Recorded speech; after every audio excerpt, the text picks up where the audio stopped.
Okay, so today we're gonna look at this question and I'll explain two different ways of solving it.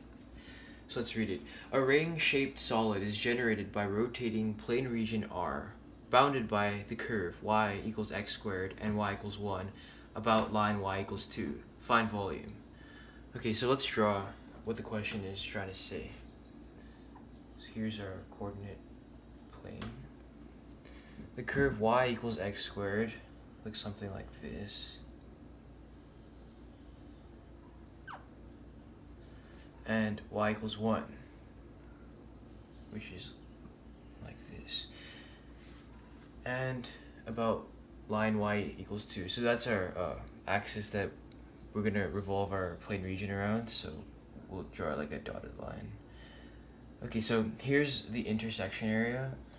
And basically the question is trying to say, well, if I rotate this along this axis, which is y equals 2, I'll get a volume, which is a ring.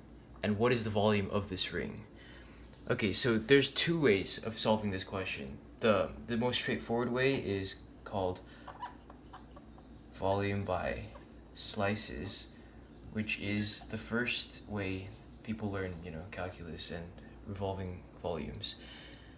The second, which is called Pappus's theorem for volumes, is a harder and more difficult way, which you'll learn later. Okay, so let's do the first one, volume by slices. Okay, so this method is trying to say, well, if I cut what I'm trying to rotate into many small pieces, infinitely small, such that their width is dx, and I rotate them like a circle, I will get my ring. And then you can use pi r squared and some integrals to solve for that volume. Okay, so the height of the width is dx, and we know that. The height is, we'll take this as the height. So the distance from the axis to this cross-sectional area, this will be our height. So what I'm trying to say is, the height is, since this axis is y equals 2, it's 2 minus x squared, since 2 lies above the intersection area. And we'll use pi r squared because we want to rotate this into a circle. And we want to integrate it from this point to this point. And this point is -1, and this point is 1, since we know that y equals x squared intersects y equals 1 at points x equals -1 and +1. So we want to integrate this from -1 to +1. But since this part is hollow, we just have to take out the cylindrical volume we accidentally added in. And if we draw it out, the cylinder just looks like this, right? So this is 2 because that's a distance from 1 to -1. And the height is also 2, leaving the radius to be 1. Okay, so very simple, we just solve for that volume. So it's pi r squared, which is pi, times 2, which is 2 pi, so we just have to subtract that. Okay, so, there should be dx there. So let's quickly do this integral. By symmetry, we can say the integral simplifies to this.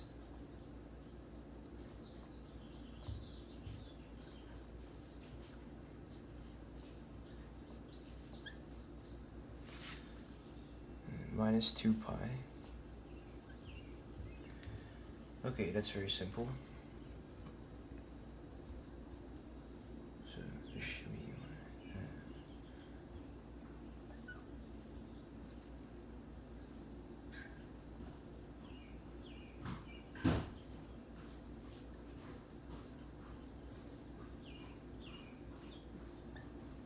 there should be dx.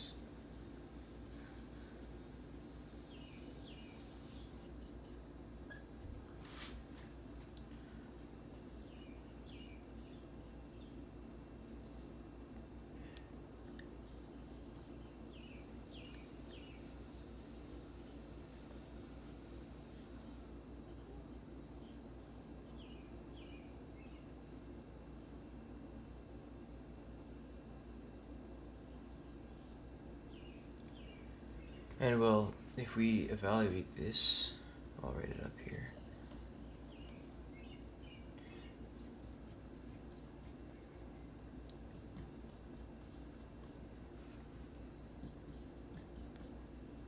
the answer is 56. Sorry. Pi over 15. That's our answer, which happens to be the volume of the ring. So let's memorize that real fast. 56 pi over 15. And I'll show that method 2 also returns the same answer. So let's erase this.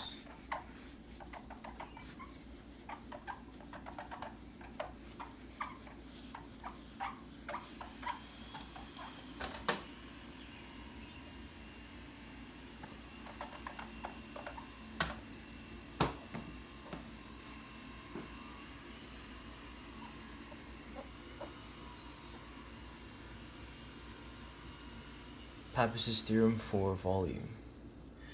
Okay, so it's a very simple theorem, which just states the volume of your rotated object, V, is equal to 2 pi r a. We know what 2 pi is, it's a constant. R is the distance from the centroid of this cross-sectional area to the axis of rotation, and a is just the cross-sectional area. Okay, so I've introduced a new term called the centroid, and it's a basic characteristic of any cross-sectional area. It's just the center of mass, but since we have uniform unit density, it's just the geometrical center of the shape denoted by the centroid. And so it's, say this is the centroid, r would just be this length, so from the centroid to the axis of rotation. And A is just the area which can be found using an integral. Okay, so let's find the centroid first. So the upside down version of that is something like this. And since it's not exactly that, we'll call the y bar of this y bar prime, and similarly, the equation for it, we'll call this my prime, and it's basically the same thing. So to express it in terms of the integral, the area is very simple. It's just from integrating from this endpoint to this endpoint. And the function, well, since if you look at it, you can see that it's 1 minus x squared dx. And then my prime is 1/2. This is from an equation.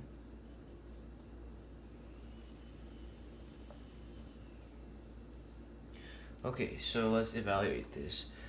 Let's do the numerator first. By an argument of symmetry, that becomes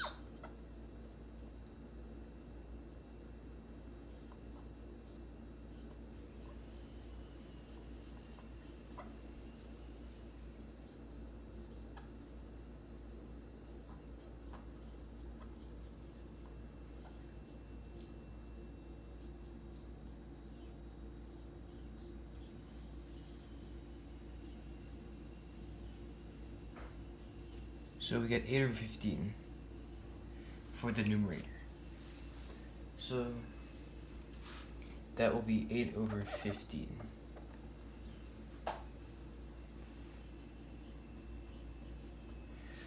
The denominator is much simpler to evaluate.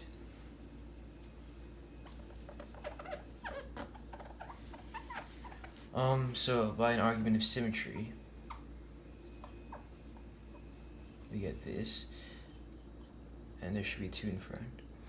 And, well, after we evaluate this, we get x minus x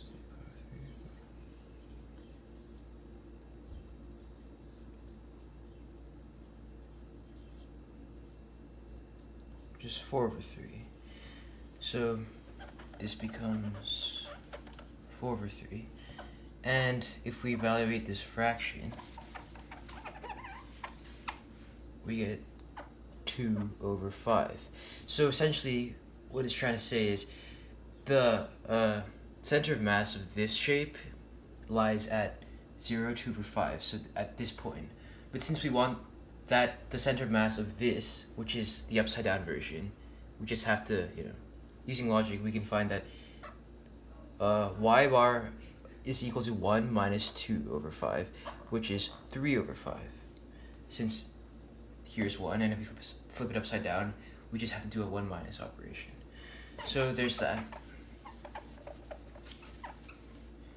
Okay, so we have the hardest part done.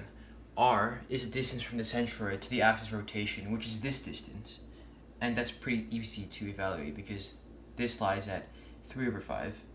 So this would be 2/5, the remaining part, plus 1, which is this length.